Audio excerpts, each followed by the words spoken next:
धर्मस्य हृदयो भूयादधर्मस्य पराजयः भूयात् प्राणिषु सद्भावो विश्वस्यास्य शिवं सदा गवां वै मन्त्रमूर्तीनां पुनर्भूयाज्जयो जयः कलङ्को गोवधोद्भूतः प्रभो राष्ट्रादपैतुनः भूयाद्भारतमस्माकमखण्डं धर्ममण्डितं स्वामिनां करपात्राणां वर्धतां धर्मसंहतिः परमानंद समुद्रोल्लास निवासैक पूर्णिमा ज्योत्स्ने श्रीमत्करपात्र चरण सरसीरुह पादुके वंदे संसिति सागर निपतल्लोक समुद्धार कारणीभूते श्रीमत्करपात्र चरण सरसीरुह पादुके वंदे नारायणाखिल गुरो भगवन् नमस्ते शिवाय नमः शिवलिंगाय नमः तन्मे मनः शिव संकल्पमस्तु सर्वे भवन्तु सुखिनः नामापिते च मधुरं मधुरं स्वरूपं कर्मापिते च मधुरं मधुरा स्मृतिश्च बुद्धिं प्रबोधय प्रभो मधुबोध शक्तिं विद्यां प्रयच्छ परमां परिभावयामि कोमलं कूजयन् वेणुं श्यामलोऽयं कुमारकः वेदवेद्यं परं ब्रह्म भासतां हृदये मम कूजन्तं राम रामेति मधुरं मधुराक्षरम् आरुह्य कविता शाखां वन्दे वाल्मीकिकोकिलं निगमलं शुकमुखादमृतद्रवसंयुतं पिबत भागवत मुहुरहो रसिका भुवि भावुकाः तृणादपि सुनीचेन तरोरपि सहिष्णुना अमानिना मानदेन कीर्तनीयः सदा हरिः नारायणाखिलगुरो भगवन्नमस्ते शिवाय नमः शिवलिंगाय नमः तन्मे मनः शिवसङ्कल्पमस्तु सर्वे भवन्तु सुखिनः श्रीराम जय जय राम श्रीराम जय जय राम श्रीराम जय जय राम श्रीराम जय जय राम धर्म के अधर्म का प्राणियों में विश्व का गौ माता की गोहत्या भारत अखंड हो। सर्वभूत हृदय धर्म सम्राट श्री स्वामी करपात्री जी महाराज के, श्री जगन्नाथ महाप्रभु के, श्री बलभद्र महाप्रभु के, भगवती सुभद्रा देवी की, चक्र सुदर्शन महाभाग की, वृंदावन विहारी लाल की, हर हर महादेव। गोविंद जय जय गोपाल जय जय राधा रमण हरि गोविंद जय जय श्री कृष्ण गोविंद हरे मुरारे हे नाथ नारायण वासुदेव गोविंद जय जय गोपाल जय जय राधा रमण हरि गोविंद जय जय गोविंद जय जय गोपाल जय जय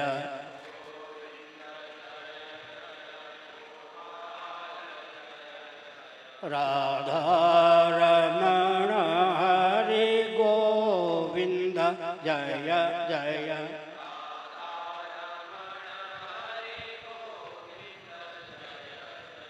गोविंद जय जय गोपाल जय जय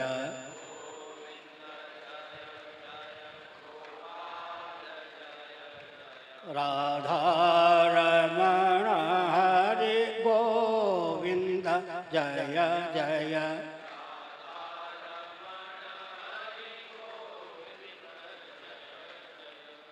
हम हिंदू राष्ट्र बनाएंगे,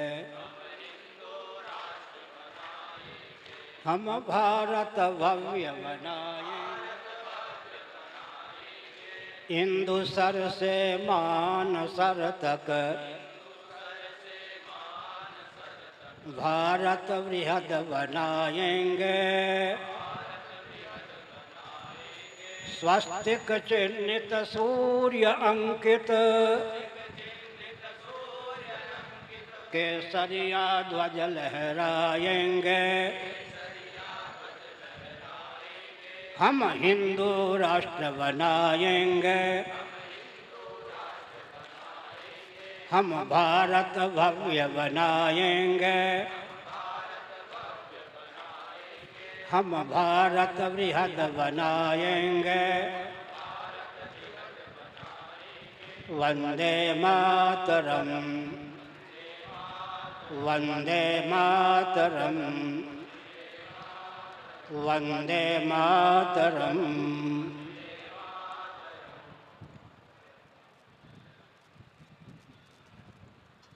समुपस्थित समादरणीय संत वृंद, विद्वद वृंद, भक्त वृंद एवं भक्तिमती मातृशक्ति, आपके अपनत्व की सराहना, आपकी आस्था की सराहना, भगवान श्री चंद्रमौलीश्वर की अनुकंपा के अमोघ प्रभाव से आपका सर्वविध उत्कर्ष हो, ऐसी भावना प्रभु से प्रार्थना। सज्जनों, यह भारत है, विश्व का हृदय है। साक्षात जगदीश्वर श्री रामकृष्ण आदि रूपों में यहाँ अवतीर्ण होते हैं। साक्षात जगदीश्वरी सीता, रुक्मिणी, राधा आदि रूपों में यहाँ अवतार लेती हैं। समय समय पर कारक कोटि के मनीषी यहाँ अवतार लेते हैं। देशभक्त शूरवीर यहाँ जन्म लेते रहते हैं। सनातन वैदिक आर्य हिंदुओं का जो शास्त्र सम्मत सिद्धांत है, इस रॉकेट, कंप्यूटर, एटम, मोबाइल के युग में भी न केवल दार्शनिक अपितु वैज्ञानिक और व्यावहारिक धरातल पर भी सर्वोत्कृष्ट है। सृष्टि की उत्पत्ति, स्थिति, समृद्धि का विज्ञान, सृष्टि के निग्रह और अनुग्रह का विज्ञान जो वेदादि शास्त्रों में सन्निहित है, उससे आधुनिक वैज्ञानिक और विज्ञान भी दिशा प्राप्त करने में उत्सुक हैं, दिशा प्राप्त करते भी हैं। इसलिए ध्यान रखने की आवश्यकता है, विकास के चकाचौंध में, भौतिकता के प्रवाह में हम अपने अस्तित्व और आदर्श को विकृत न करें। मैं विकास का पक्षधर हूँ, लेकिन विकास के मूल में जो सिद्धांत होना चाहिए उधर ध्यान केंद्रित करना आवश्यक समझता हूँ। सृष्टि की संरचना का जो प्रयोजन है और मानव जीवन की सार्थकता जिसमें सन्निहित है, उसे समझकर ही विकास को परिभाषित और क्रियान्वित करने की आवश्यकता है। सुसंस्कृत, सुशिक्षित, सुरक्षित, संपन्न, सेवापरायण, स्वस्थ, सर्वहितप्रद व्यक्ति और समाज की संरचना या विकास की परिभाषा है, राजनीति की परिभाषा है। श्रीमद् भागवत में वेदस्तुति सन्निहित है। उसके दूसरे श्लोक का अनुशीलन करने पर यह तथ्य डंके की चोट से उद्भासित होता है कि बुद्धिन्द्रिय मन प्राणान जनानाम असजत प्रभु मात्रार्थम च भवार्थम च आत्मने कल्पनाय च। महासर के प्रारंभ में करुणा वरुणालय सच्चिदानंद स्वरूप सर्वेश्वर ने अकृतार्थ प्राणियों को कृतार्थता का अवसर प्रदान करने की भावना से उन्हें देहेंद्रिय प्राणांतकरण से युक्त जीवन प्रदान किया, ताकि वे धर्म, अर्थ, काम और मोक्ष संज्ञक पुरुषार्थ चतुष्टय को सिद्ध कर सकें। वैशेषिक दर्शन के दूसरे सूत्र का अनुशीलन करने पर अभ्युदय निश्चयस में पुरुषार्थ चतुष्टय को हम सूत्रित गुम्फित कर सकते हैं। लौकिक उत्कर्ष हो, पारलौकिक उत्कर्ष हो, परमात्मा तत्व का विज्ञान हो और जन्म मृत्यु के अनादि अजस्र परंपरा का आत्यंतिक उच्छेद हो, यह मानव जीवन का लक्ष्य होना चाहिए। श्रीमद् भगवत गीता के 5वें अध्याय का अनुशीलन करें। भगवान श्री कृष्ण का उपदेश है, संदेश है। यही वतर्जित सर्गो ये सम सम्य स्थितम मनः निर्दोषम समम ब्रह्म तस्मात् ब्रह्मण्यते स्थिताः। प्रामाणिक रीति से विचार करने पर जगत अनात्म प्रपंच जिसको कहते हैं सदोष और विषम है। एकमात्र भगवत तत्व परमात्मा तत्व ही निर्दोष असम है। सकल सदोष और विषम अनात्म प्रपंच से मन को कर्षित कर निर्दोष असम परमात्मा में सन्निहित करने पर हमारा जीवन सार्थक हो सकता है। गुरुत्वाकर्षण का जो सिद्धांत है उसके आधार पर हम कह सकते हैं कि प्रत्येक अंश स्वभावतः अपने अंशी की ओर समाकृष्ट होता है। वृक्षादि में पत्र पुष्प फल इत्यादि संलग्न होते हैं। अपने उद्गम स्थान से जब वो च्युत होते हैं पृथ्वी की ओर समाकृष्ट होते हैं। जल की धारा स्वभावतः समुद्र की ओर, महोदधि की ओर या सागर की ओर समाकृष्ट होती है। अग्नि की ज्वाला स्वभावतः नभो मंडल में उद्दीप्त विद्यमान आदित्य की ओर अग्रसर होती है। व्यष्टि प्राण पवन के आकर्षण का केंद्र समष्टि प्राण वायु ही सिद्ध है। घटाकाश मठाकाश के आकर्षण का केंद्र महाकाश ही सिद्ध है। इसी प्रकार जीवों के आकर्षण के केंद्र का नाम ही जगदीश्वर परमात्मा या भगवान है। कुछ अनीश्वरवादी राग आलापते हैं ईश्वर नहीं, लेकिन उनको ध्यान देना चाहिए अगर पानी का अस्तित्व ही ना हो तो किसी बंदे को प्यास न लगे। प्यास का लगना डंके की चोट से पानी के अस्तित्व को सिद्ध करता है। यदि अन्न का, भोज्य पदार्थ का अस्तित्व ही न हो, किसी बंदे को भूख न लगे, भूख का लगना डंके की चोट से अन्न और भोजन के अस्तित्व को सिद्ध करता है। इसी प्रकार जीवों की चाह का जो विषय है उसका अनुशीलन करने पर जगदीश्वर की सत्ता सिद्ध होती है। हम क्या चाहते हैं? ऐसा जीवन जो मृत्यु का ग्रास न हो, मृत्युंजय पद को सदरूप होकर शेष रहने को हम चाहते हैं। हमारी इच्छा है हम ऐसे अस्तित्व को प्राप्त करें, अपने अस्तित्व का विज्ञान करें, प्राप्त करें जहाँ मृत्यु की पहुँच न हो। हम अज्ञता मूर्खता के चपेट से विमुक्त होकर, चिन्मात्र होकर, ज्ञान स्वरूप होकर शेष रहना चाहते हैं। हम दैहिक दैविक भौतिक ताप से अतिक्रांत होकर आनंद स्वरूप होकर शेष रहना चाहते हैं। हम सर्वज्ञ और सर्व शक्तिमान होना चाहते हैं। जो सच्चिदानंद स्वरूप है, सर्वज्ञ है, सर्वशक्तिमान है, उसी को वेदादि शास्त्रों में ईश्वर कहा गया है। हमारी चाह का विषय चाहे कोई नास्तिक ही क्यों ना हो, उसकी चाह का विषय ईश्वर ही सिद्ध होता है। इसलिए डंके की चोट से ईश्वर के अस्तित्व को सिद्ध करना चाहिए और अपने मन को अनात्म प्रपंच से कर्षित करके भगवत तत्व में, परमात्मा तत्व में संलग्न करना चाहिए। इस संदर्भ में यह भी ध्यान रखना चाहिए, कुछ लोग कहते हैं विरक्त होने से हानि है, लेकिन वस्तु स्थिति क्या है? अनात्म प्रपंच ही वैराग्य का विषय है। जो विरक्त होता है वो अधिपति हो जाता है। जिसके प्रति हम अनासक्त होते हैं उसके अधीन न होकर अधिपति हो जाते हैं, और जिसके प्रति आसक्त होते हैं उसके अधीन हो जाते हैं। अब तक के प्रवचन का सार क्या निकला? मानव जीवन को सार्थक करने के लिए अनात्म प्रपंच से मन को कर्षित कर सच्चिदानंद स्वरूप सर्वज्ञ सर्वशक्तिमान ईश्वर में मन को सन्निहित करना चाहिए। भगवत कृपा से मैं एक संकेत करता हूँ। श्रीमद् भागवत के 11 स्कंध में उद्धव जी के प्रति भगवान श्री कृष्णचंद्र का उपदेश और संदेश है। विषयान् ध्यायतः चित्तम विषयेषु विसज्जते मामनुस्मरतः चित्तम मय्येव प्रबलीयते। विषयों का चिंतन करता हुआ चित्त विषयों में समासक्त हो जाता है, लेकिन विश्व में शक, चंदन इत्यादि कोई भी ऐसा विषय नहीं है, ऐसा शब्द नहीं, स्पर्श नहीं, रूप नहीं, रस नहीं, गंध नहीं, जिसमें सदा के लिए मन को संलग्न कर सकें।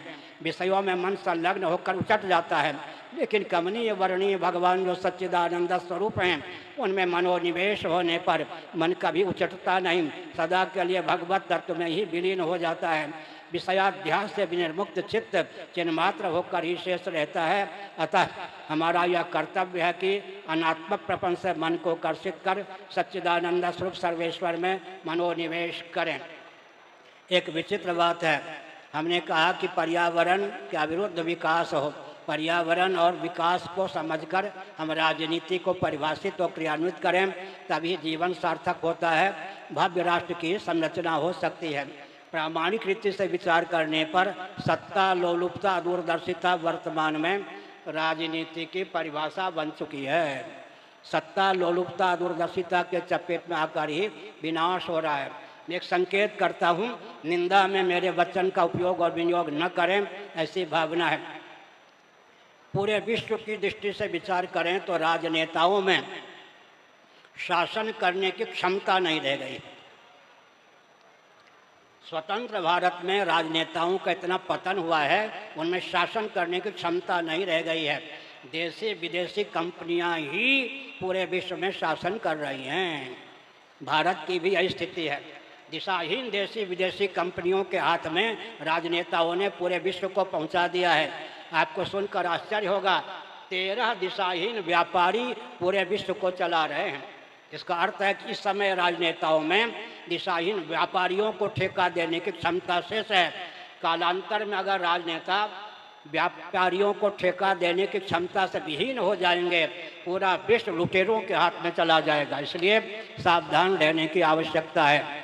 एक विशेष बात, अभी हम सुन रहे थे कि शंकराचार्य का काम है मार्गदर्शन देना, संतों का काम है मार्गदर्शन देना, राजनेताओं का काम है कि राजनीति को क्रियान्वित करना, भव्य देश की रचना करना।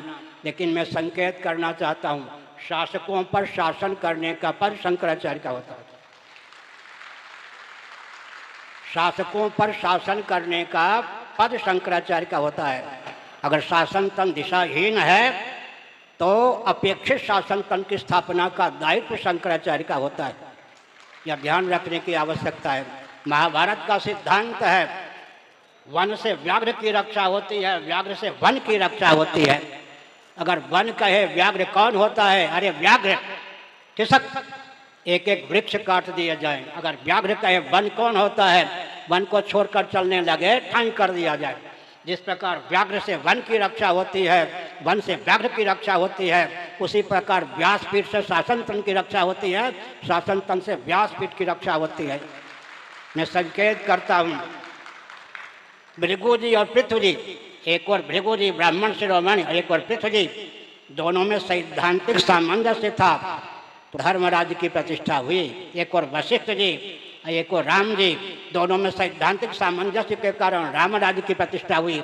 एक और धौम्य जी या वेदव्यास जी, दूसरी और युधिष्ठिर जी, दोनों में सैद्धांतिक सामंजस्य के कारण धर्मराज की प्रतिष्ठा हुई। एक और विक्रमादित्य जी, दूसरी और नवरत्न जी, दोनों में सैद्धांतिक सामंजस्य के कारण धर्मराज की प्रतिष्ठा हुई। एक और शिवाजी समर्थ रामदास जी तो दूसरी ओर शिवाजी, दोनों में सैद्धांतिक सामंजस्य के कारण धर्मराज की प्रतिष्ठा हुई। ऐसी स्थिति में हम संकेत करना चाहते हैं, क्या संकेत करना चाहते हैं? भव्य भारत की संरचना के लिए, भव्य विश्व की संरचना के लिए आवश्यक है कि व्यासपीठ से संबद्ध जो महानुभाव हैं वे अपने दायित्व को समझें। एक ब्राह्मण को क्या करना चाहिए, इस पर ब्राह्मणों का ध्यान केंद्रित करना आवश्यक है। जब अपने दायित्व का ही ज्ञान नहीं होगा तो दायित्व का निर्वाह कैसे होगा? फिर ब्राह्मण परिव्राजक, फिर परिव्राजकों के भी परिव्राजक शंकराचार्य का क्या दायित्व है, इसका ध्यान शंकराचार्य को भी होना चाहिए। हम शंकराचार्य के दायित्व का वर्णन इसलिए करते हैं, अब हमको भी उस दृष्टि से निहारें। अगर हम भी स्खलित होने लगे तो कहें आपका यह उद्घोष आपके जीवन में चरितार्थ नहीं है। ब्राह्मण का क्या दायित्व होता है? ब्राह्मण परिव्राजक, फिर परिव्राजकों के भी नियामक शंकराचार्य का क्या दायित्व होता है, इस पर ध्यान केंद्रित करने की आवश्यकता है। ब्राह्मण का पहला दायित्व उसका जीवन संयत होना चाहिए, उंगली उठाने योग्य न हो। सूत्र शैली में प्राप्त ज्ञान विज्ञान को, विद्या कला को, साइंस और आर्ट को विस्तृत करने की उसमें क्षमता हो। विस्तृत ज्ञान विज्ञान को समाज शैली में व्यक्त करने की क्षमता हो। विकृत ज्ञान विज्ञान को तपोबल से विशुद्ध करने की क्षमता हो। विलुप्त ज्ञान विज्ञान को उपासना के बल पर उद्भासित करने की क्षमता हो। यह शंकराचार्य का दायित्व होता है, ब्राह्मणों का दायित्व होता है। हमने संकेत किया, एक उदाहरण देते हैं, सावधान। यहाँ जो विद्या और कला, जिसको साइंस और आर्ट आजकल कहते हैं, विलुप्त होती है, वो आदित्य मंडल में जाकर सन्निहित रहती है। आदित्य मंडल में जाकर सन्निहित विद्या और कला को भगवान सूर्य की उपासना के फलस्वरूप उद्भासित करना, प्रकट करना, ये संतों का, शंकराचार्यों का कार्य है। मैं एक संकेत करना चाहता हूँ, जिसको जो पद सुलभ होता है, पद का जब उपभोक्ता हुआ बन जाता है, पद सुलभ दायित्व का निर्वाह नहीं होता, तब पतन होता है। पतन का यही सिद्धांत है।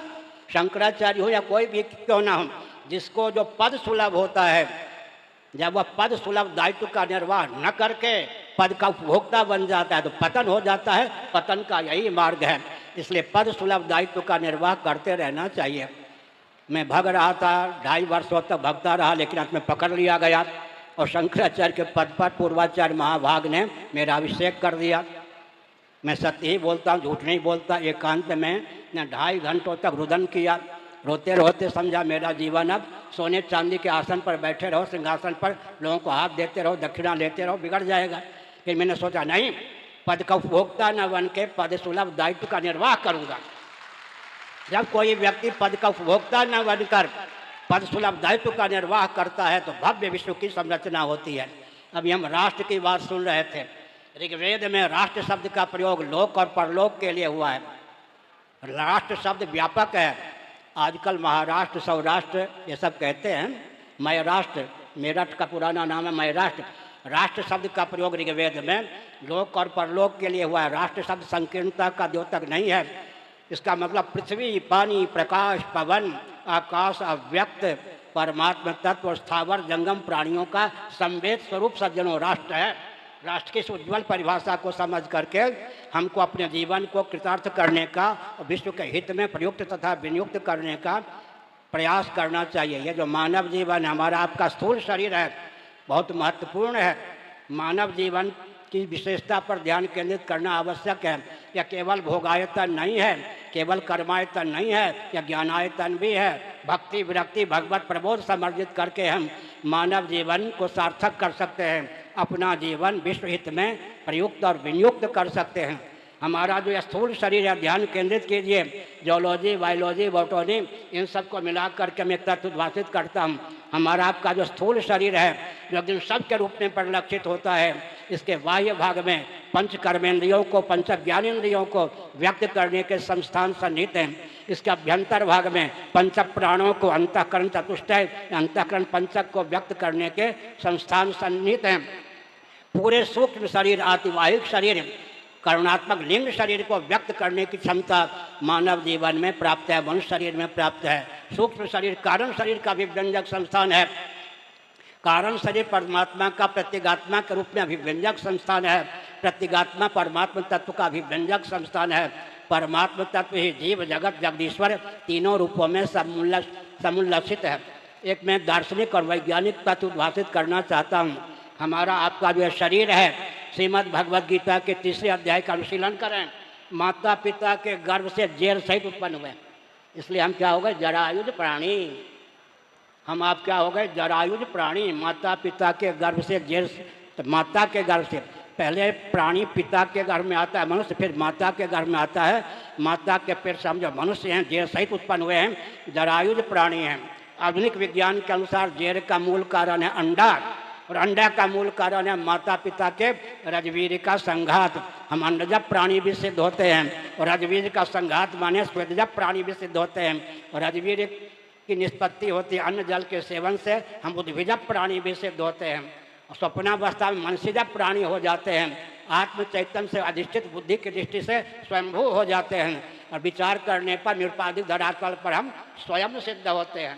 पूरा विज्ञान हमने एक वाक्य में गुरु गोविंद ग्रंथ की कृपा से बताया। ऊपर से नीचे की ओर विचार करें, हम स्वयं होते हुए स्वयंभू हैं, स्वयंभू होते हुए मनसिज हैं, मनसिज होते हुए जरायुज हैं, जरायुज होते हुए अंडज हैं, अंडज होते हुए उद्भिज हैं, उद्भिज होने के कारण इसका मतलब पूरा मानव विज्ञान हम संकेत करते हैं। वसुधैव कुटुंबकम की यही व्याख्या है। हमारा जो शरीर है इसके रचना पर विचार करें तो सिद्ध हो जाता है कि हमारा शरीर वसुधैव कुटुंबकम की व्याख्या है। वसुधा उपलक्षण है। चतुर्दश भुवनात्मक ब्रह्मांड में जितने स्थावर जंगम प्राणी हैं वे सब के सब एक परमात्मा की अभिव्यक्ति होने के कारण परमात्मा के परिवार के सदस्य हैं। इतना हमने संकेत किया। अब करना क्या है? प्रायोगिक धरातल पर कम्युनिज्म का प्रभाव जानते हैं। आजकल कम्युनिज्म का सिद्धांत, उस पर पानी फेरने के लिए क्या आवश्यकता है? संचय और शोक से रहित जीवन होगा, कम्युनिस्टों की दाल नहीं गलेगी। सनातन धर्म इतने पर्वत त्योहार हैं, उन पर्वत त्योहारों का निर्वाह करें, सगे संबंधी रिश्तेदार नातेदार हैं, समय समय पर तीर्थ यात्रा करें। एक हिंदू का जीवन अगर शास्त्र सम्मत विधा से ढला हुआ है, उसके जीवन में संचय और शोक पल नहीं सकता। कम्युनिस्टों की क्या दाल गलेगी? अगर एक हिंदू शास्त्रीय विधा से अपना जीवन यापन कर सकता है, संचय विहीन अनावश्यक संचय पल ही नहीं सकता है और शोक पल नहीं सकता है। कितना भी शोक करे, आज यह पर्व या कल वह पर्व, परसों यह पर्व में खर्चा कीजिए और शोक में कहाँ रहेंगे? आनंद मचाइए, होली मचाइए, दिवाली मचाइए। हिंदुओं के यहाँ हमारी संस्कृति ऐसी सुलभ है, कोई भी हिंदू अगर हिंदू धर्म को जानता है, मानता है, उसका पालन करता है, उसके जीवन में शोक और संचय पल नहीं सकता। कम्युनिस्टों की दाल क्या गलेगी? पल ही नहीं सकती है। और हम एक विचित्र का बात कहते हैं, हर हिंदू की, हर व्यक्ति की जीविका सनातन सिद्धांत के अनुसार जन्म से सुरक्षित है। हर हिंदू की, हर व्यक्ति की जीविका सनातन सिद्धांत के अनुसार जन्म से सुरक्षित है। हर व्यक्ति की जीविका जन्म से सुरक्षित, हर व्यक्ति का जीवन दुर्व्यसन मुक्त। मुसलमानों की क्या दाल गलेगी? क्रिश्चियनों की क्या दाल गलेगी? फिर से सुनिए, हर व्यक्ति की जीविका जन्म से सुरक्षित हो। लोग कहते हैं कि ब्राह्मणों ने शूद्रों को विकसित होने से रोका। जब कान खोलकर सुन लें, कुटीर उद्योग, लघु उद्योग, सेवा श्रम का प्रकल्प कौन चलाते थे? जिनको हम शूद्र कहते हैं। कुटीर उद्योग, लघु उद्योग, सेवा श्रम का सारा प्रकल्प, वस्तु के उत्पादन का सारा प्रकल्प किनको दिया गया? ब्राह्मणों ने अपने हाथ में रखा, क्षत्रियों ने अपने हाथ में रखा? नहीं रखा। इसलिए जिनको हम कहते हैं शूद्र, आर्थिक दृष्टि से उनको कितना संपन्न बनाया गया। मैं इतिहास बोलता हूँ, आज भी पुरानी भाषा में बोलूं, डोम राजा का परिवार काशी में सन्निहित है। उस समय लाखों वर्ष पहले एक डोम परिवार के, पुरानी भाषा की दृष्टि में कहता हूँ, यहाँ काशी में जाकर हरिश्चंद्र को बिकना पड़ा। वो डोम राजा इतने समर्थ थे, धनवान थे, हरिश्चंद्र को खरीदा। इसका अर्थ हमारा इतिहास है, सबकी जीविका जन्म से सुरक्षित, सबका जीवन दुर्व्यसन मुक्त। कम्युनिस्टों की दाल क्या कर सकती है? हमने संकेत किया। इसी प्रकार से हम संकेत करते हैं, शिक्षा, रक्षा, अर्थ और सेवा के प्रकल्प सदा संतुलित रहें, मातृशक्ति का शील सुरक्षित रहे, बिना परिवार नियोजन गर्भपात के जनसंख्या सुरक्षित रहे। इसकी क्या विधा हो सकती है? मैं फिर बोलता हूँ, America, Britain, Germany, Japan, France हमारी इस बात पर ध्यान केंद्रित करे। शिक्षा, रक्षा, अर्थ, सेवा के प्रकल्प सदा संतुलित रहें, मातृशक्ति का शील सुरक्षित रहे, बिना परिवार नियोजन गर्भपात के जनसंख्या संतुलित रहे। कोई ऐसी विधा America, Britain, Germany, Japan, France के पास है क्या? इसका मतलब सनातन धर्म के अनुसार जाति धर्म को मानेंगे, कुल धर्म को मानेंगे, इनके स्वरूप स्वभाव प्रभाव को समझकर इनका पालन करेंगे तो शिक्षा, रक्षा, अर्थ और सेवा के प्रकल्प संतुलित रहेंगे, मातृशक्ति का शील सुरक्षित रहेगा, हर व्यक्ति की जीविका जन्म से सुरक्षित, हर व्यक्ति का जीवन दुर्व्यसन मुक्त होने के कारण उंगली उठाने योग्य जीवन नहीं होगा, लौकिक उत्कर्ष होगा, पारलौकिक उत्कर्ष होगा, परमात्मा की प्राप्ति का मार्ग भी प्रशस्त होगा। इसलिए शिक्षा, रक्षा, अर्थ और सेवा के प्रकल्प को संतुलित रखने की और कोई विधा है ही नहीं। नान्य पंथा विद्यते यदाया। शिक्षा, रक्षा, अर्थ और सेवा के प्रकल्प सदा संतुलित रहे, मातृशक्ति का शील सुरक्षित रहे। कर्ण ऋषि का नाम आपने सुना होगा, महाभारत अभिज्ञान शाकुंतलम के अनुसार मैं बोल रहा हूँ। क्षत्रिय भावापन विश्वामित्र के ओज से अप्सरा मन मेनका के गर्भ से वो शकुंतला उत्पन्न हुई थी। अप्सरा का एक स्वभाव होता है, उनका गर्भाशय इतना उद्दीप्त होता है, वो 1 घंटे के अंदर ही गर्भ धारण करके प्रसव कर देती हैं, लाला या लाली को जन्म देती हैं, पालन नहीं करती। अप्सराओं का स्वभाव होता है। शकुंतला का जन्म हो गया, विश्वामित्र क्षत्रिय भावापन्न थे, मेनका के गर्भ से शकुंतला का जन्म हुआ। कर्ण ऋषि नैष्ठिक ब्रह्मचारी थे, ब्राह्मण, उन्होंने शकुंतला का पालन पोषण किया। दुष्यंत एक बार कर्ण ऋषि का दर्शन करने आए। कर्ण ऋषि संध्या चयन इत्यादि के लिए वन में सुदूर चले गए थे। शकुंतला के रूप को, यौवन को, शील को देखकर दुष्यंत के मन में भाव हुआ, कदाचित मेरी यह पत्नी होती तो जीवन सार्थक होता। लेकिन सोचा, अगर ये ब्राह्मण की बेटी होती, मुझ क्षत्रिय का मन इस पर नहीं चलता। यह मेरा अंतःकरण प्रमाण है। यह सनातन धर्म 1 लाख विष्णुदरी को लाके खड़ा कीजिए, 1 लाख विष्णुदरी को खड़ी कर दीजिए, लेकिन सनातन धर्म विचार करेगा, कुल गोत्र प्रवर आदि का ध्यान रखेगा, वर्ण करने योग्य हो तो वर्ण करेगा, नहीं तो हाथ जोकर मातृबुद्धि से निहारेगा। इसलिए हमने संकेत किया, कौन चुनौती दे सकता है वर्णाश्रम व्यवस्था को? हर व्यक्ति की जीविका जन्म से सुरक्षित, हर व्यक्ति का जीवन दुर्व्यसन मुक्त और शिक्षा, रक्षा, अर्थ और सेवा के प्रकल्प सदा संतुलित रहने का प्रकार केवल सनातन सिद्धांत के अनुसार ही संभव है। और मैं एक संकेत करता हूँ, विज्ञान और वैज्ञानिकों को भी हजारों वर्षों तक, लाखों वर्षों तक मार्गदर्शन देने की क्षमता वेदादि शास्त्रों में सन्निहित है। आज का विज्ञान कहाँ तक पहुँचा है जी? Matter is nothing but energy. पदार्थों का मौलिक स्वरूप एनर्जी या ऊर्जा या शक्ति है। हमारा विज्ञान energy is nothing but soul, soul is the super source of energy. पदार्थों के मूल में शक्ति है, लेकिन शक्ति के मूल में कौन है? आत्म तत्व। आत्म तत्व जो है आत्मदेव परमात्मदेव, उनकी शक्ति का नाम ही सज्जनों प्रकृति है। ब्रह्म शक्ति रे वह प्रकृति ही, ब्रह्म की शक्ति का नाम प्रकृति है। हमने एक संकेत किया, क्या किया? पूरी सृष्टि का विज्ञान अगर हम बोलें तो व्यक्त के मूल में अव्यक्त होता है और व्यक्त के मूल में सनातन अव्यक्त होता है। गीता का दूसरा अध्याय, अव्यक्तादीनि भूतानि व्यक्त मध्यानि भारत अव्यक्त निधनान्येव तत्का परिदेवनम। आजकल की भाषा में बोलूँ तो matter can neither be created not destroyed. किसी भी पदार्थ की ऑल ऑफ सडन एकाएक उत्पत्ति नहीं होती, किसी भी पदार्थ का निरन्वय नाश नहीं होता। Matter is nothing but energy, energy is nothing but soul. हमने संकेत किया, matter can neither be created not destroyed. हमारा सिद्धांत व्यक्त की अव्यक्त भावापत्ति का नाम ही मृत्यु है और अव्यक्त की व्यक्त भावापत्ति का नाम ही जन्म है। व्यक्त के मूल में गीता के 8वें अध्याय के अनुसार सनातन अव्यक्त अक्षर अव्यक्त सन्निहित है। पूरी सृष्टि के विज्ञान को 3 शब्दों में उद्भाषित कर दिया गया, अवरोहक क्रम से सनातन, अव्यक्त, अव्यक्त और व्यक्त। आजकल कितने तत्व, 108 तत्व एलिमेंट्स पर बढ़ाते जा रहे हैं, समझते जाते हैं। हमारे यहाँ 3 में ही सनातन, अव्यक्त, अव्यक्त और व्यक्त, इसी में सारी सृष्टि का अंतर्भाव हो गया। अब तक के प्रवचन का सारांश हुआ, दर्शन की दृष्टि से, विज्ञान की दृष्टि से और व्यवहार की दृष्टि से सनातन सिद्धांत अत्यंत उत्कृष्ट है। दर्शन और विज्ञान का हमने संकेत किया। अब व्यवहार की दृष्टि से सनातन धर्मियों का भोजन, वस्त्र, आवास, शिक्षा, स्वास्थ्य, यातायात, उत्सव, त्योहार, रक्षा, सेवा, न्याय और विवाह का विज्ञान सर्वोत्कृष्ट है या नहीं? वहाँ तो तलाक देते रहो, यहाँ लोक परलोक का संबंध हुआ ना विवाह का। सुनिए, भोजन, वस्त्र, आवास, शिक्षा, स्वास्थ्य, यातायात, उत्सव, त्योहार, रक्षा, सेवा और न्याय सनातन सिद्धांत है। भोजन, वस्त्र 65 साल पहले मैं जब 10वीं कक्षा का विद्यार्थी था तब यह वाक्य बनाया। भोजन, वस्त्र, आवास, शिक्षा, स्वास्थ्य, यातायात, उत्सव, त्योहार, रक्षा, सेवा और न्याय का विज्ञान सनातनियों का सर्वोत्कृष्ट है। अब पूरे हम सृष्टि को 3 शब्दों में उद्भाषित करते हैं। यंत्र के मूल में तंत्र होता है, तंत्र के मूल में मंत्र होता है और यंत्र को फिर महायंत्र का रूप प्रदान किया जाता है।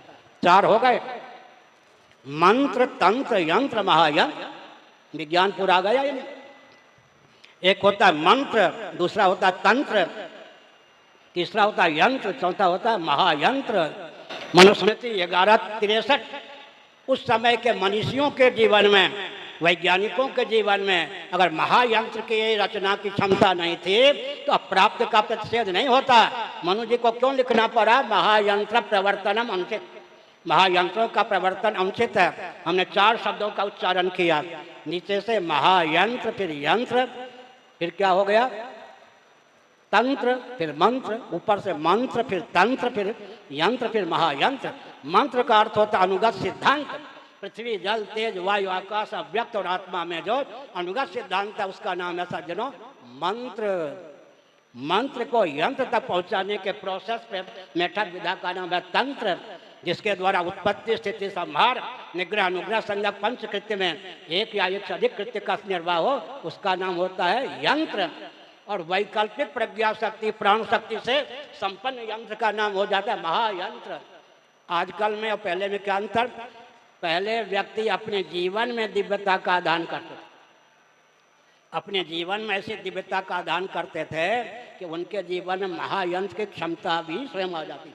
प्रज्ञा शक्ति, प्राण शक्ति को परिपुष्ट करने का प्रयास करने की आवश्यकता है अपने जीवन में। अभी भी कोई ऐसा यंत्र नहीं है कि ब्रह्मलोक से लेकर मर्त्यलोक तक 5 मिनटों में, एक क्षण में भी पहुंचा जा सके। ब्रह्मलोक की अभी चंद्रमंडल तक भी गति नहीं है, ऊपर की तो बात छोड़ दीजिए। लेकिन देवर्षि नारद मान लीजिए इस समय ब्रह्मलोक में है, यहाँ आना चाह रहे हैं, कितने हजार वर्ष लगेंगे? संकल्प करते ही 2 मिनट के अंदर या 1 सेकंड के अंदर भी देवर्षि नारद प्रकट हो सकते हैं।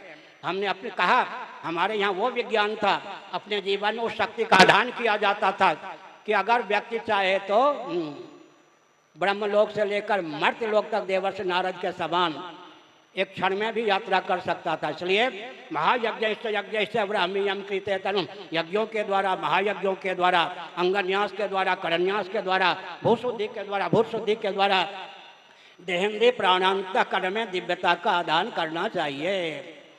देहेंद्रिय प्राणांतःकरण में जब दिव्यता का आदान होगा, एक विचित्र बात है, भंवरे को जानते हैं ना, भंवरा कितना भी भूखा क्यों ना हो, मीना जी, उसका मन बिष्ठे खाने की ओर जाएगा, भूखे मर जाएगा भंवरा। वो बिष्ठा का पान नहीं कर सकता, लेकिन गुबरीले का मन पराग मकरंद को जा ही नहीं सकता। मन और मन में आकाश पाताल का अंतर है या नहीं? जो भंवरा होता है पराग मकरंद से युक्त पुष्प की ओर ही समाकृष्ट होता है। इसीलिए यज्ञों के द्वारा, महायज्ञों के द्वारा, अंगन्यास के द्वारा, करन्यास के द्वारा, भूशुद्धि के द्वारा जब व्यक्ति का जीवन दिव्य होता है, उसके मन में वो दिव्यता होती है कि भगवत तत्व का आविर्भाव होता है, उसका मन भगवत तत्व की ओर समाकृष्ट होकर भगवान में जाकर समाविष्ट हो जाने में समर्थ होता है। इसलिए यज्ञों के द्वारा, महायज्ञों के द्वारा, अंगन्यास के द्वारा, करन्यास के द्वारा, भूशुद्धि के द्वारा, उचित आहार विहार के द्वारा अपने जीवन में दिव्यता का आदान करना चाहिए। अब रह गई बात राजनीति आदि। मैंने पहले कह दिया, देशी विदेशी कंपनियों को ठेका देने की क्षमता ही प्रायः, एक्सेप्शन अपवाद को छोड़ दें, राजनेताओं में रह गए। और एक विचित्र बात है, स्वतंत्र भारत में एक अभियान चला, एक नेहरू जी नामक महान भाव हुए हैं जिन्होंने कहा आई एम एक्सीडेंटल हिंदू। आपने देखा, आई एम एक्सीडेंटल हिंदू, हिंदुओं को कोसना प्रारंभ किया। लेकिन थोड़ा विचार कीजिए, उस समय धर्म सम्राट स्वामी करपात्री जी महाराज हमारे पूज्य गुरुदेव को नीचा दिखाने के लिए गुलजारी लाल नंदा को आगे करके भारत साफ समाज की स्थापना की गई। ये कूटनीति है, अंग्रेजों की कूटनीति नेहरू जी के माध्यम से क्रियान्वित हुई। भारत साफ समाज की स्थापना की गई ताकि स्वामी करपात्री जी महाराज की दाल न गले। कूटनीति हुई या नहीं? कालांतर में अशोक सिंघल हुए, उन्होंने धर्म संसद की स्थापना की। विश्व हिंदू परिषद के मंच पर जो चले जाते थे उन्हीं को जगत गुरु कहने का अवसर मिल जाता था। ये हुआ या नहीं? विक्रमादित्य जी के बाद से अब तक विक्रमादित्य जी के नाम पर संवत्सर है या नहीं? सुन लीजिए कान खोलकर, विक्रमादित्य जी के बाद से अब तक सनातन वर्णाश्रम व्यवस्था को कुचलने का भरसक प्रयास किया जा रहा है। जो हमको विकृत करने चले, विकृत हो गए, जो हमको विलुप्त करने के लिए आए, विलुप्त हो गए। फिर से मैं बोलता हूँ, गीता के पहले अध्याय पर ध्यान देंगे मीना जी, जाति धर्मा कुल धर्मा तो शाश्वता, कुल धर्मा सनातना। आजकल जातिवाद को कोसने का व्यसन चल गया है। गीता के पहले अध्याय में अर्जुन का क्या वचन है? संभावित युद्ध के चपेट में पड़कर कहीं सनातन कुल धर्म जाति धर्म में विकृति ना आ जाए, इनके विलोप का मार्ग न प्रशस्त हो जाए। जाति धर्म कुल धर्म के स्वरूप को, स्वभाव को, प्रभाव को समझकर इनका अनुपालन करना चाहिए। धोखे में भी जाति धर्म कुल धर्म को विकृत और विलुप्त करने का प्रयास नहीं करना चाहिए। जो जाति धर्म को विकृत करने चले, पहले विकृत हो गए। स्वविरोधी एक मनोविज्ञान है, जो जाति धर्म को विकृत करने चलेगा पहले स्वयं विकृत होगा। स्व पर विरोधी नहीं होगा, स्व विरोधी। और जो जाति धर्म को विलुप्त करने चलेगा पहले विलुप्त हो जाएगा। और जाति धर्म कुल धर्म तो शाश्वता है। जाति धर्म कुल धर्म के स्वरूप स्वभाव प्रभाव को समझकर अनुपालन करना चाहिए। इनको विकृत और विलुप्त करने का प्रयास न करें। पहले ही मैंने संकेत किया, शिक्षा रक्षा अर्थ और सेवा के प्रकल्प संतुलित रहें, बिना परिवार नियोजन गर्भपात के जनसंख्या संतुलित रहे, मातृशक्ति का शील सुरक्षित रहे, लौकिक उत्कर्ष हो, पारलौकिक उत्कर्ष हो, परमात्मा की प्राप्ति का अभिव्यक्ति का मार्ग भी प्रशस्त हो। इस रॉकेट, कंप्यूटर, एटम, मोबाइल के युग में भी नान्या पंथा विद्यते या नाया, और कोई मार्ग नहीं है, पंथ नहीं। इसलिए अपने ऊपर कृपा करके जाति धर्म कुल धर्म को समझकर उनका अनुपालन करना चाहिए। अब मैं दूसरे ढंग से बोलता हूँ, अर्थशास्त्र की दृष्टि से। America, Britain, Germany, Japan, France में जहाँ परंपरा से जाति व्यवस्था टूट गई, वहाँ कृत्रिम ब्राह्मण बनाने की आवश्यकता है। शिक्षा, रक्षा, अर्थ और सेवा का प्रकल्प चलाएंगे या नहीं? America, Britain, Germany, Japan, France में कृत्रिम ब्राह्मण, कृत्रिम क्षत्रिय, कृत्रिम वैश्य, कृत्रिम शूद्र बनाने की आवश्यकता है। बुरा न मानो, होली है, हमारे जीवन में सदा होली है, हम जहाँ जाते हैं वो सभी है। सुनिए, जाति, धर्म, कुल धर्म को समझने की आवश्यकता है। America, Britain, Germany, Japan, France में वैकल्पिक ब्राह्मण, क्षत्रिय, वैश्य, शूद्र बनाने की लाचारी है। तो शिक्षा, रक्षा, अर्थ और सेवा के प्रकल्प को संतुलित रखने के लिए तो आपको ब्राह्मण, क्षत्रिय, वैश्य चाहिए, शूद्र चाहिए। वैकल्पिक ब्राह्मण, क्षत्रिय, वैश्य, शूद्र बनाएंगे, समय का अधिक उपयोग होगा, संपत्ति का अधिक उपयोग होगा। पाँव को कितना भी प्रशिक्षण दिया जाए, हाथ और मुख का काम नहीं कर सकेगा, संस्कार का आधान नहीं होगा और संतुलन बिगड़ जाएगा। फिर से सुनिए, अगर कृत्रिम ढंग से ब्राह्मण, क्षत्रिय, वैश्य, शूद्र बनाते हैं, परंपरा से ब्राह्मण, क्षत्रिय, वैश्य, शूद्र को कोसते हैं। जयप्रकाश बाबू के समान जयप्रकाश जी ने क्या कहा था, अपने नाम के आगे सरनेम मत लगाइए, तिवारी, मिश्र, सिंह इत्यादि मत लगाइए। हुआ क्या, कई जयप्रकाश आए हो गए, पराजित होकर चले गए। हमने संकेत किया, क्या संकेत किया? शिक्षा, रक्षा, अर्थ और सेवा के प्रकल्प सदा संतुलित रहें, मातृशक्ति का शील सुरक्षित रहे, जनसंख्या संतुलित रहे। इसकी एकमात्र विधा सनातन जाति व्यवस्था है, वर्ण व्यवस्था है। आप कृत्रिम ब्राह्मण बनाएंगे, कृत्रिम क्षत्रिय बनाएंगे, कृत्रिम वैश्य बनाएंगे, कृत्रिम शूद्र बनाएंगे तो समय का अधिक उपयोग होगा, संपत्ति का अधिक उपयोग होगा, संस्कार का आदान नहीं हो सकेगा और संतुलन बिगड़ जाएगा। गांधी जी की एक पुस्तक है वर्ण व्यवस्था, उन्होंने एक संकेत किया, कर्म के आधार पर अगर जाति मानोगे तो एक व्यक्ति की जाति एक दिन में 25 बदल जाएगी। रसोई घर में जब होंगे तब कौन सी जाति हो जाएगी? शौचालय में सफाई करते होंगे तो कौन सी जाति हो जाएगी? इसका मतलब कर्म के आधार पर अगर मानेंगे, सनातन सिद्धांत को समझिए, पूर्व कर्मानुरूप जन्म होता है और जन्म से नियंत्रित वर्ण होता है, वर्ण से नियंत्रित आश्रम होता है, वर्णाश्रम से नियंत्रित फिर कर्म होता है। कर्म के द्वारा संपुटित है ये पूर्व कर्मानुरूप जन्म, जन्म से नियंत्रित वर्ण, वर्ण से नियंत्रित आश्रम, वर्णाश्रम से नियंत्रित फिर कर्म, कर्म के द्वारा यह संपुटित है सज्जन। इसलिए हमने संकेत किया, भूल करके भी सनातन जाति व्यवस्था का खंडन नहीं करना चाहिए। एक और बात, सबसे ऊंची बात क्या है? भगवद गीता के वचनों को उद्धृत करता हूँ, स्वे स्वे कर्मण्य अभिरता संसिद्धिम लभते नरः स्वकर्मणा तमभ्यर्च्य सिद्धिं विन्दति मानवः तेपि यान्ति पराम गतिम्।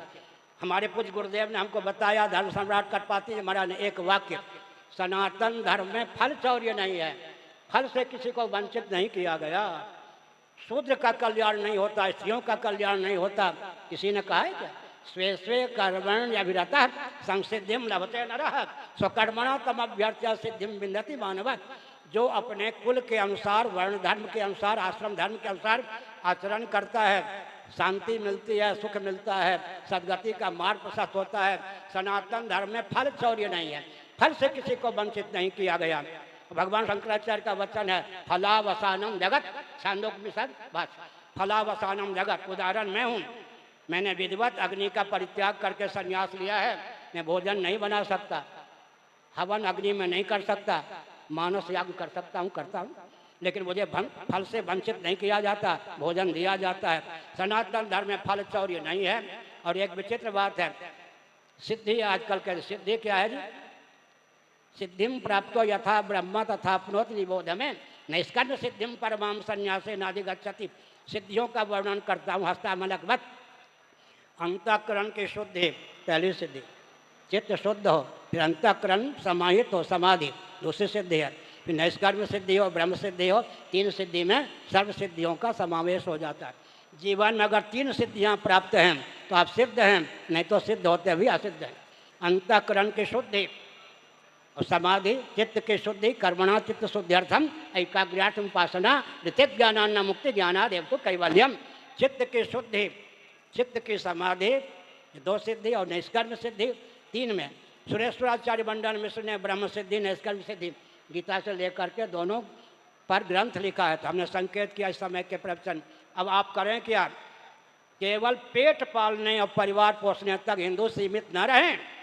हमारा उद्देश्य तो क्या है? वसुधैव कुटुंबकम, महोपनिषद के 6ठे अध्याय का यह वचन।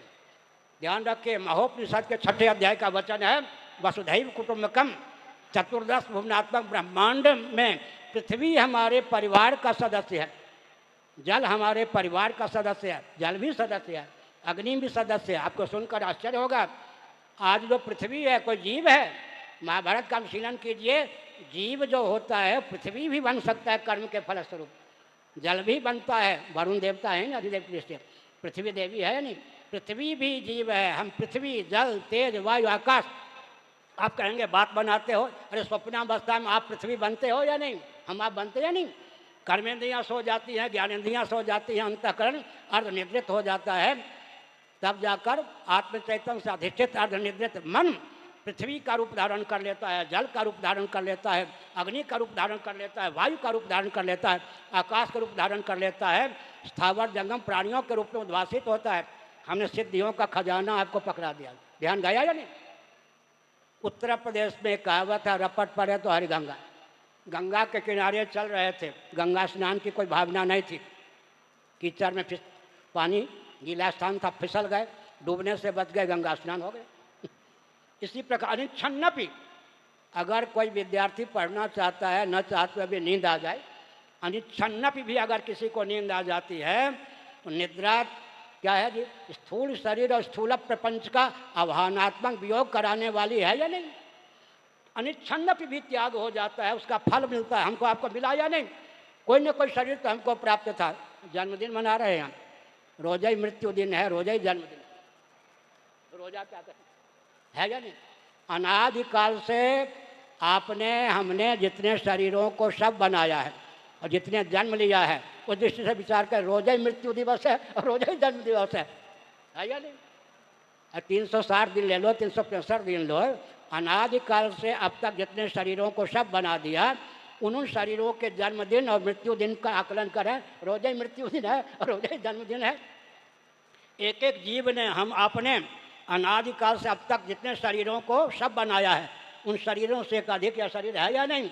एक एक जीव के द्वारा त्यागे गए शरीरों से कोटि कोटि ब्रह्मांड पट जाएं। अगर हमको दिव्य चक्षु प्राप्त हो तो भगवद गीता में 3 प्रकार के चक्षु का वर्णन है, स्वचक्षु, दिव्य चक्षु, ज्ञान चक्षु। विमूढ़ा नानु पश्यन्ति पश्यन्ति ज्ञान चक्षुषा दिव्यम ददामि ते चक्षु पश्चिमे योगमैश्वरम। इस समय हम जागृत हैं, ध्यानपूर्वक सुनिए, तीनों चक्षु है या नहीं? किसी पुरुष को जब हम पिता समझते हैं, ज्ञान चक्षु सन्निहित, दिव्य चक्षु भावित, स्वचक्षु क्या उपयोग होता है या नहीं? स्कंद पुराण की ओर से बोल रहा हूँ। जब हम किसी व्यक्ति को पिता समझते हैं, बाहर से तो पुरुष है वो, लेकिन पुरुष को पिता समझते हैं, ज्ञान चक्षु सन्निहित, दिव्य चक्षु भावित, स्वचक्षु के द्वारा हम किसी पुरुष को पिता समझते हैं, किसी स्त्री को माता समझते हैं, ज्ञान चक्षु सन्निहित, दिव्य चक्षु भावित, स्वचक्षु के द्वारा हम किसी स्त्री को माता समझते हैं। जागृत अवस्था में स्वचक्षु की प्रधानता है, स्वप्नावस्था में दिव्य चक्षु की प्रधानता है। अपूर्वस्थानी धर्मोयम, मांडूक्य कारिका वैतथ्य प्रकरण। हमने एक संकेत किया, अनिच्छन्नपि भी निद्रा आ जाए, नींद में हम स्वप्न देखने लगे, तो स्थूल शरीर और स्थूल प्रपंच का आह्वानात्मक वियोग होने के कारण त्याग का बल हमारे आपके जीवन में इतना होता है, आत्म चैतन्य से अधिष्ठित मनोयोग से हम पृथ्वी बन जाते हैं, पानी बन जाते हैं, प्रकाश बन जाते हैं, पवन बन जाते हैं, आकाश बन जाते हैं, स्थावर जंगम प्राणी बन जाते हैं। और सुसुप्ति में एक विचित्र बात है, अहमिता प्रसुप्ते, गाढ़ी नींद में अहंग सो जाता है, बीजावस्थापन्न हो जाता है। गाढ़ी नींद में किसी द्वंद्व और दुख की पहुँच है क्या? 1972 की बात है, मैं वृंदावन में था, ज्योतिषपीठ के मान्य जगतगुरु शंकराचार्य श्री कृष्ण बोधाश्रम जी महाभाग एक दिन के लिए उड़ियावा आश्रम आए, उनके चरणों के पास जाकर मैं बैठ गया। मेरा नाम था ध्रुव चैतन्य। कहो साहब, ईश्वर को क्या गरज पड़ी कि उसने गाढ़ी नींद बना डाली? ब्रज का उनका शरीर था, बहुत हमारी तरह टेढ़ी मेरी भाषा में नहीं बोलते, सीधी भाषा में। कहो साहब, ईश्वर को क्या गरज पड़ी, उन्होंने गाढ़ी नींद बना दी। मैंने कहा, मैं आपका बालक और विद्यार्थी हूँ, आपने जो प्रश्न किया उस प्रश्न का उत्तर स्वयं दीजिए। झूमते हुए प्यार दिया। वृंदावन के पास है आगरा है, आगरा में पागलखाना भी है। उन्होंने कहा, ईश्वर ने कृपा करके हमको तुमको गाढ़ी नींद न प्रदान की होती, हम तुम आगरा के पागलखाने में ही होते। क्या निर्विकल्प समाधि का विकल्प है सुसुप्ति, सुसुप्ति गाढ़ी नींद। जिन बंधों को सुनो निर्विकल्प समाधि नहीं आती, भगवान की कृपा से उनको निर्विकल्प समाधि का विकल्प सुसुप्ति प्राप्त होती है। अगर गाढ़ी नींद ना हो तो पागल हो जाए या नहीं। इसलिए गाढ़ी नींद में अहम सो जाता है, अहमिता प्रसुप्ति। मैंने क्या संकेत किया, द्वंद्व और दुख दोनों की गति अहमिति तक है, मियाँ की दौर मस्जिद तक। द्वंद्व और दुखों की गति कहाँ तक है, अहमिति तक। अहमिति के सो जाने पर, बीजावस्थापन्न हो जाने पर, सुसुप्ति अवस्था में किसी को किसी द्वंद्व और दुख की प्राप्ति नहीं होती। सुसुप्ति अवस्था में सुख की ही उपलब्धि होती है। इसका अर्थ है सुसुप्ति की सिद्धि को अपने जीवन में उतार लेता है, सिद्ध हो जाता है।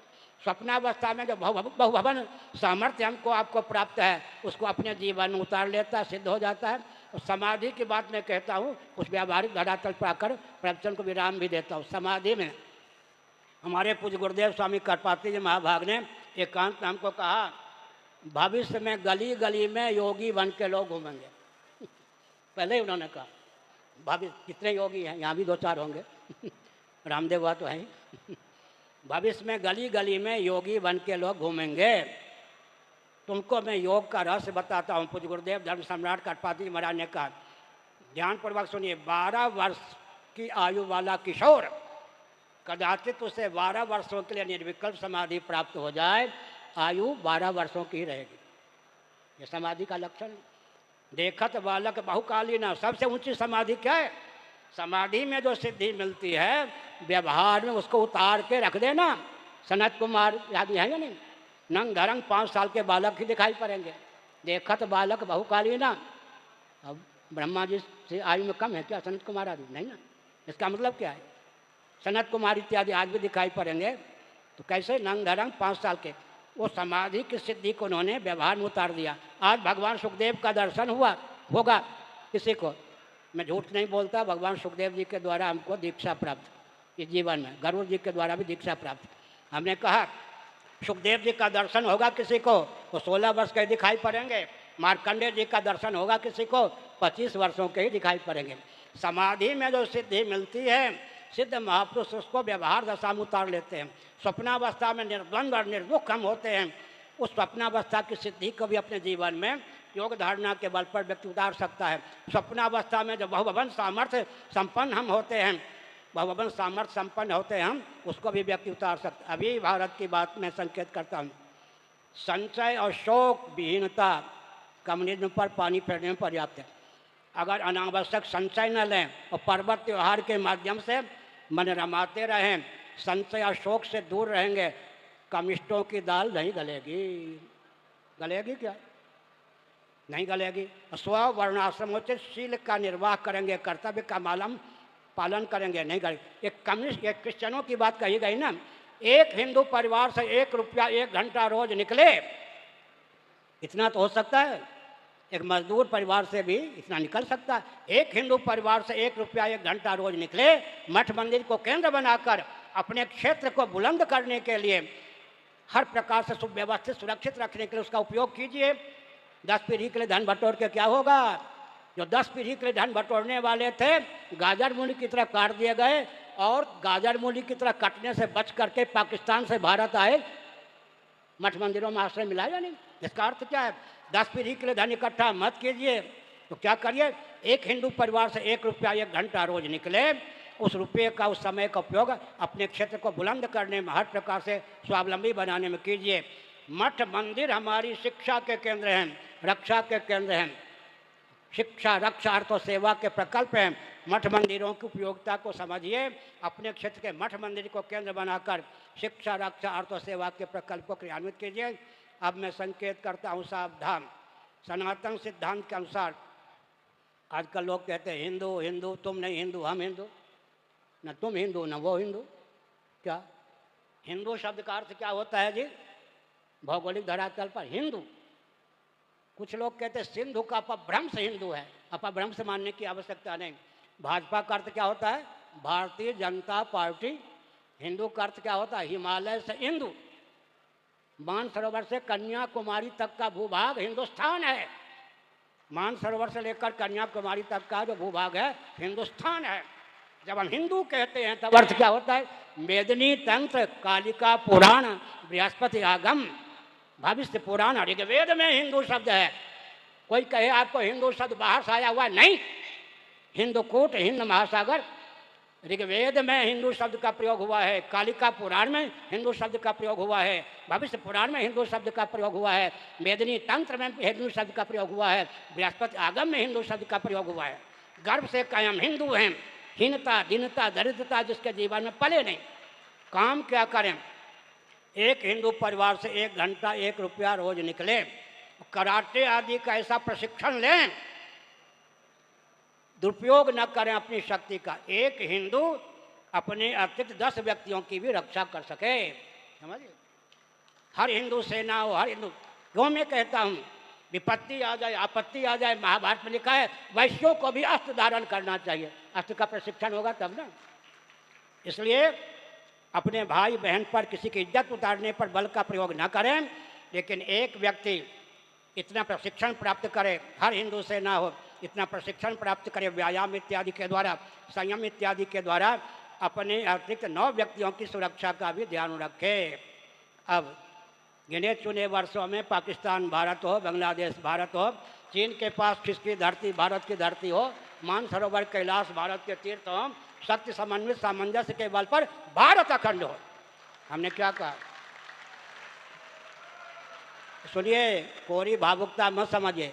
गिने चुने वर्षों में पाकिस्तान भारत हो, बांग्लादेश भारत हो, चीन के पास खिसकी धरती भारत की धरती हो, मानसरोवर कैलाश भारत के तीर्थ हो, सत्य समन्वित सामंजस्य के बल पर शीघ्र ही भारत अखंड हो। पाकिस्तान से आवाज आ रही है, हमारे पूर्वज क्षत्रिय थे, बलपूर्वक उनको मुसलमान बना दिया गया। पाकिस्तान से आवाज आ रही है, अमेरिका से आवाज आ रही है, हमारे पूर्वज हिंदू थे। गुलाम नबी आजाद कहते हैं, हमारे पूर्वज कश्मीरी पंडित थे। सबके पूर्वज का नाम सनातनी वैदिक हिंदू है। तो उसी प्रेम नाल दसो, पंजाबी में बोले तो।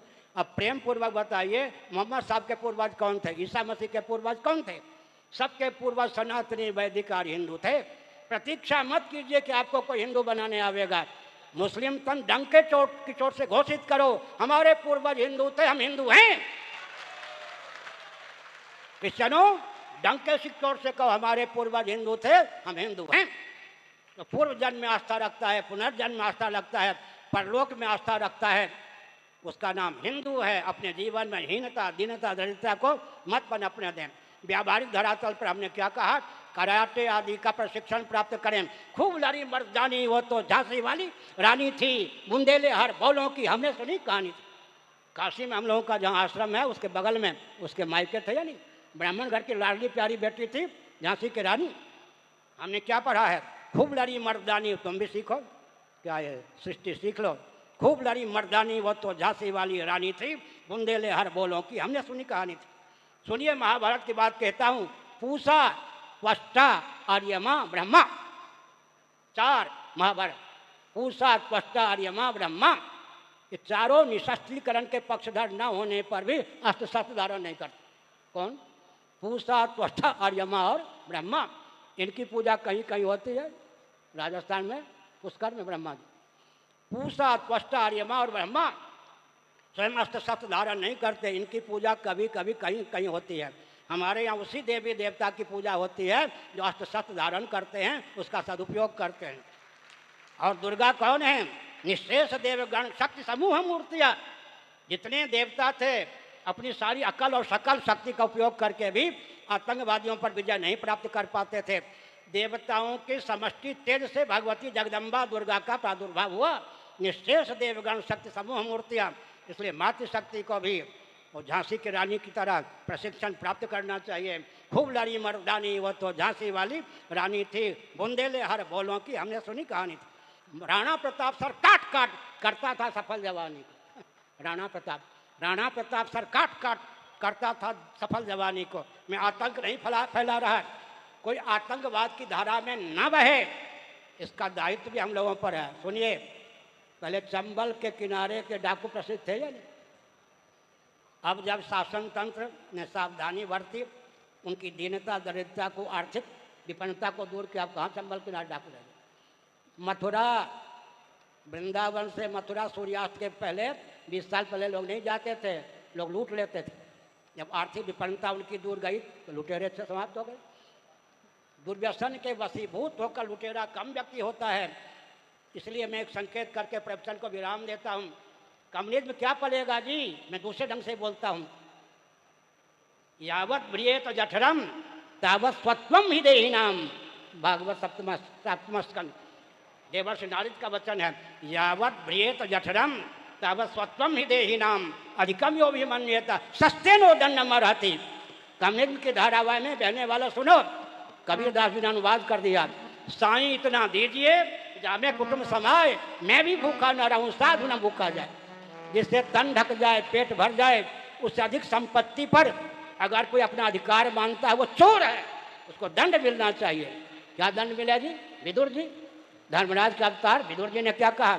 द्वावेतौ संप्रवेष्टव्यौ गले बद्ध्वा दृढ़ां शिलां धनवंत मदातारम दरिद्रंता तपस्विनाम। कान खोलकर सुन लें, मोदी जी सुनेंगे।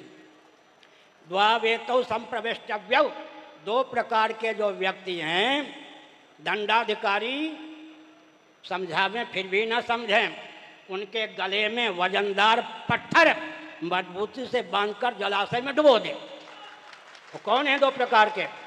धनवंतम अदातारम, धनी होकर भी अपने धन का जो यथा योग्य अतिथि निर्धन देवता पितर आदि के लिए नहीं करते, वो भी दंड के पात्र है। दरिद्रं सा तपस्विनम, धन चाहता हुआ स्वस्थ रहता हुआ भी जो हाथ पर हाथ रखे बैठा है, परिश्रम नहीं करता, उद्योग से जी चुराता, वो भी दंड का पात्र। हर गरीब कृपा का पात्र नहीं है। अगर स्वस्थ है, हाथ पांव चलाने की क्षमता है, फिर भी हाथ पर हाथ रखकर धन चाहता है। इसलिए द्वावेतौ संप्रवेष्टव्यौ गले बद्ध्वा दृढ़ां शिलां धनवंत मदातारम दरिद्रं सा तपस्विनम। अंत में समय हो रहा होगा, अंत में मैं कहता हूँ, चार प्रकार पर ध्यान दीजिए। परमात्मा ऊपर, उसके बाद प्रभु प्रेमी, उसके बाद प्रारब्ध, उसके बाद पौरुष। अवधूत दत्तात्रेय इत्यादि ऋषभदेव इत्यादि तीन प्रकार पर निर्भर रहते। परमात्मा, प्रभु प्रेमी और प्रारब्ध। सामान्य व्यक्ति चार प्रकार, ऊपर परमात्मा, फिर प्रभु प्रेमी, फिर प्रारब्ध और पौरुष। चार प्रकार का आलम्बन लें, सदा सुखी रहेंगे। श्री राम जय राम, जय जय राम। हम हिंदू राष्ट्र बनाएंगे, हम भारत भव्य बनाएंगे। हिंदू सर से मान सर तक। विश्व में 204 देश हैं, 52-53 देशों में हिंदू रहते हैं। निकट भविष्य में बिना डंडे गोली के 204 देश घोषणा कर देंगे हमारे पूर्वज हिंदू थे, हम हिंदू राष्ट्र हैं। मॉरिशस आदि का कहना है अगर भारत अपने को हिंदू राष्ट्र घोषित कर दे तो 1 साल की सीमा में विश्व के 15 देश अपने को हिंदू राष्ट्र घोषित कर दें। हर हर महादेव।